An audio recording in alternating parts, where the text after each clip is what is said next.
اعوذ باللہ من الشیطان الرجیم بسم اللہ الرحمن الرحیم۔ پناہ مانگتا ہوں اللہ تعالیٰ کی شیطان مردود سے، اور شروع اللہ کے پاک نام سے جو بڑا مہربان نہایت رحم والا ہے۔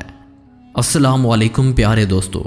حضرت عبداللہ بن عمر رضی اللہ تعالیٰ عنہ بیان کرتے ہیں کہ رسول اللہ صلی اللہ علیہ وآلہ وسلم نے فرمایا، اللہ تعالیٰ اور اس کے فرشتے سحری کھانے والوں کے لیے دعا کرتے ہیں۔ پیارے دوستو، اس روایت سے معلوم ہوتا ہے کہ رمضان المبارک جیسے عظمت والے مہینے کا ایک خوبصورت حصہ سحری ہے، جس سے برکت پیدا ہوتی ہے۔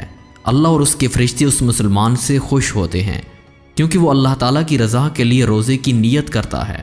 سحری سے مراد وہ کھانا ہے جو روزہ دار اس وقت میں کھاتا ہے، کیونکہ سحری کھانے سے روزہ دار کو روزہ رکھنے میں مدد ملتی ہے اور سارا دن آسانی سے گزر جاتا ہے، اور روزہ دار کے لیے سحری کرنا سنت ہے۔ پیارے دوستو، سحری کے بارے میں اللہ اور اس کے رسول کا کیا حکم ہے، کیا اس میں برکت ہے، اور اس سے برکت کیسے ہے، اور اس کی کیا فضیلت ہے، روزہ دار کے لیے کیا کرامات ہیں، سحری کے وقت ہمیں کیا پڑھنا چاہیے، اور اللہ پاک کا کون سا نام ہے جس سے ہماری مال و دولت میں دگنی برکت ہوگی۔ ان تمام تر سوالات کے جواب قرآن و حدیث کی روشنی میں آج کی اس ویڈیو میں ہم آپ کو بتائیں گے، لہذا آپ سے گزارش ہے کہ آپ یہ ویڈیو آخر تک لازمی دیکھیے گا، اور اگر ویڈیو پسند آئے تو لائک اور شیئر ضرور کر دیں۔ تو آئیے چل کر اس پاک پروردگار کے نام سے آج کی ویڈیو کی ابتدا کرتے ہیں۔ امام احمد ابو سعید خدری رضی اللہ تعالیٰ عنہ سے مروی ہے کہ رسول اللہ صلی اللہ علیہ وآلہ وسلم نے فرمایا، سحری کل کی کل برکت ہے، اگرچہ ایک گھونٹ پانی ہی پی لے، کیونکہ سحری کھانے والوں پر اللہ تعالیٰ اور اس کے فرشتے درود بھیجتے ہیں۔ پیارے دوستو، رمضان کا خیال رکھو، کیونکہ یہ اللہ تعالیٰ کا مہینہ ہے جو بڑی برکت والا، بلند و شان والا ہے۔ روزہ دار پر اللہ کی بے پناہ رحمتوں کا نزول ہوتا ہے، انسان کو رزق و صحت کی بحالی، دعا کی قبولیت اور گناہوں سے بچانے میں مدد فراہم کرتے ہیں۔ حافظ ابن حجر رحمۃ اللہ علیہ کہتے ہیں، سحری کرنے سے کئی اعتبار سے برکت حاصل ہوتی ہے۔ سب سے پہلے تو یہ عبادت ہے، پھر رسول اللہ صلی اللہ علیہ وآلہ وسلم کی اقتداء ہے، جہنمیوں کی مخالفت ہے، سحری سے روزہ رکھنے میں معاونت ملتی ہے، انسانی جان کو اس کا حق ملتا ہے، کیونکہ انسان نے اس کے بعد کافی دیر تک کھانے پینے سے رکے رہنا ہے۔ سحری روزے کا ابتدائی حصہ بھی ہے۔ حضرت انس بن مالک رضی اللہ تعالیٰ عنہ بیان کرتے ہیں کہ رسول پاک صلی اللہ علیہ وآلہ وسلم نے فرمایا، سحری کھایا کرو کیونکہ سحری میں برکت ہے۔ پیارے دوستو، زندگی میں 5 نصیحتوں پر عمل کرنا ہمیشہ کے لیے کامیاب ہو جاؤ گے۔ نماز مت چھوڑنا، زندگی کی ساری برکتیں اسی میں ہیں۔ نمبر 2، والدین سے بدسلوکی نہیں کرنا، کیونکہ اس دنیا میں وہی آپ کے ساتھ محبت کرنے والے ہیں۔ حلال رزق کمانا، حرام سے دور رہنا، اپنی نیت صاف رکھنا، اچھا گمان کرنا اور رب کریم کی رضا میں راضی رہنا، یعنی ناشکری نہیں کرنا۔ ناظرین گرامی، آپ سب جانتے ہیں کہ ہم اپنے رازق کو بھول گئے ہیں اور روزی دینے والے کو بھول گئے ہیں، اور خود بخود رزق حاصل کرنے کے پیچھے لگ گئے ہیں۔ آج کا یہ وظیفہ ماہ رمضان المبارک میں روزی میں وسعت کے لیے ہے۔ دنیاوی امور میں غیبی مدد حاصل کرنے کے ساتھ اللہ کی رضا اور اس کی نعمتیں نصیب ہوتی ہیں۔ عمل بتانے جا رہے ہیں، اسے دیکھ لیجئے گا۔ جیسا کہ آپ جانتے ہیں کہ اللہ کے بہت سارے اسم مبارک ہیں اور سب کی فضیلتیں بھی ہیں، لیکن آج کا جو اسم مبارک ہے وہ عمل بتانے جا رہے ہیں، وہ بہت ہی خاص ہے۔ اگر سحری کے وقت آنکھ کھلتے ہی پڑھ لیا جائے، یعنی جب سحری کے وقت روزہ رکھنے کے لیے اٹھیں تو فوراً یہ اسم مبارک اس طرح پڑھنا ہے۔ لیکن دوستو، اس بات سے آپ کو آگاہ کرتا چلوں کہ یقیناً آپ نے یہ وظیفہ کرنا ہے، لیکن ساتھ ساتھ اپنے رب کی عبادت بھی کرتے رہنا ہے۔ 5 وقت کی نماز پڑھتے رہنا ہے، قرآن مجید کی تلاوت کرنی ہے، اور صبر کے ساتھ کامل یقین کے ساتھ یہ عمل جاری رکھنا ہے۔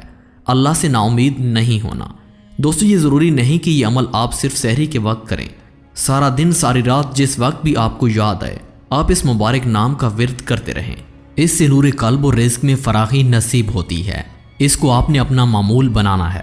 دوستو، یہ وظیفہ کیا ہے اور اس کا عمل کیا ہے، یہ بتانے جا رہے ہیں۔ سحری کھانے سے پہلے اللہ پاک کا اسم مبارک ہے یا حسیب یا حسیب، اور اس کے بعد قرآن مجید کی سب سے چھوٹی سورہ سورۃ الکوثر ہے۔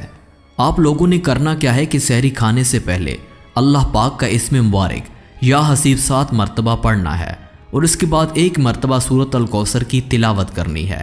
اول و آخر ایک بار درود شریف پڑھیں۔ عمل نوٹ فرمائیں کہ درود شریف کے بعد اللہ پاک کا اسم مبارک 7 مرتبہ پڑھیں، اس کے بعد پھر سورۃ الکوثر کی تلاوت کرنی ہے۔ 7 مرتبہ یہ عمل کرنا ہے۔ 7 مرتبہ کس طرح سے پڑھنا ہے؟ یا حسیب 7 دفعہ پڑھ کر ایک بار سورۃ الکوثر پڑھے۔ یہ ایک دفعہ عمل ہو گیا۔ اب دوسری بار اس کا عمل کیا ہے کہ پھر 7 مرتبہ یا حسیب پڑھ کر ایک مرتبہ سورۃ الکوثر پڑھ لیں۔ اب یہ 2 مرتبہ ہو گیا۔ اس کے بعد تیسری مرتبہ پھر 7 دفعہ پڑھ کر ایک مرتبہ سورۃ الکوثر پڑھ لیں اور اسی طرح 7 بار عمل پورا کر لیں۔ اس کے بعد اللہ پاک سے اپنے پروردگار کے لیے، دولت کے لیے، رزق کے لیے دعا مانگیں۔ دعا مانگنے کے بعد سحری کھائیں۔ انشاءاللہ میں پورے یقین کے ساتھ کہتا ہوں کہ افطاری سے پہلے، روزہ کھلنے سے پہلے آپ کے ہاتھوں میں دولت آ جائے گی۔ اللہ تعالیٰ آپ کی ہر طرح کی مشکل کو آسان فرما دے، حاجات کو پورا فرما دے، دلی مرادوں کو پورا فرما دے گا۔ پیارے دوستو، روزہ کے لیے نیت شرط ہے، لہٰذا بے نیت روزہ اگر کوئی اسلامی بھائی یا اسلامی بہن صبح صادق کے بعد سے لے کر غروب آفتاب تک بالکل نہ کھائے پیے تب بھی اس کا روزہ نہ ہوگا۔ اللہ رب العزت کے ہاں کروڑوں ہاں کروڑ احسان ہے کہ اس نے ہمیں روزہ جیسی عظیم و شان نعمت عنایت فرمائی اور ساتھ ہی قوت کے لیے سحری کی نہ صرف اجازت مرمت فرمائی بلکہ اس میں ہمارے لیے ڈھیروں ثواب آخرت بھی رکھ دیا۔ پیارے دوستو، روزہ کا ثواب کیا ہے؟ روزہ اللہ عز و جل کے لیے ہے اور اس کا ثواب اللہ عز و جل کے سوا کوئی نہیں جانتا۔ ہر شے کے لیے زکوٰۃ ہے اور بدن کی زکوٰۃ روزہ ہے اور نصف صبر ہے۔ روزہ دار کی دعا افطار کے وقت رد نہیں کی جاتی۔ اگر بندوں کو معلوم ہوتا کہ رمضان کیا ہے تو میری امت تمنا کرتی کہ پورا سال رمضان ہی رمضان ہو۔ اب بات کرتے ہیں کہ رمضان کا روزہ کس پر فرض ہے۔ رمضان کا روزہ ہر سال فرض ہے تمام مسلمان عاقل و بالغ پر۔ سفر یا مرض کی وجہ سے یہ معاف نہیں ہوتا ہے۔ اگر کوئی رمضان میں روزہ رکھنے پر قادر نہیں ہے تو جب وہ قادر ہوگا تب قضا کرے گا۔ روزہ رکھنے کے لیے مسلمان ہونا اور عورت کا حیض و نفاس سے پاک ہونا ضروری ہے۔ پیارے دوستو، اب بات کرتے ہیں کہ روزے کے فوائد کیا ہیں۔ رمضان المبارک صرف انسان کی روحانی تطہیر کا نام ہی نہیں بلکہ رمضان کے دوران روزہ رکھنے اور عبادت کی مشق سے انسانی جسم کو بھی بے پناہ فوائد حاصل ہوتے ہیں۔ روزہ رکھنے سے پہلے ہی دن انسانی جسم میں زہریلے مادوں کی صفائی کا عمل شروع ہو جاتا ہے۔ روزہ ایک ایسا پاک عمل ہے جس سے ہماری دعائیں بھی رد نہیں ہوتی اور اللہ تعالیٰ آنے والے پورے سال کی بیماریوں کو ہمارے جسم سے نکال دیتا ہے۔ اللہ تبارک و تعالیٰ سے دعا ہے کہ وہ اپنے بندوں کی عبادتوں کو اپنی بارگاہ الہی میں قبول و منظور فرمائے۔ آمین یا رب العالمین۔ آج کی ویڈیو میں بس اتنا ہی۔ ملتے ہیں ایک اور وظیفے کی ویڈیو کے ساتھ، تب تک آصف جمال کو اجازت دیجیے۔ اللہ نگہبان۔ آج کی ویڈیو اگر آپ کو پسند آئی تو اس کو دوسرے بھائیوں بہنوں میں ضرور شیئر کیجیے گا تاکہ وہ بھی اس ویڈیو سے، اس عمل سے خوب فائدہ اٹھا سکیں۔ السلام علیکم ورحمۃ اللہ وبرکاتہ۔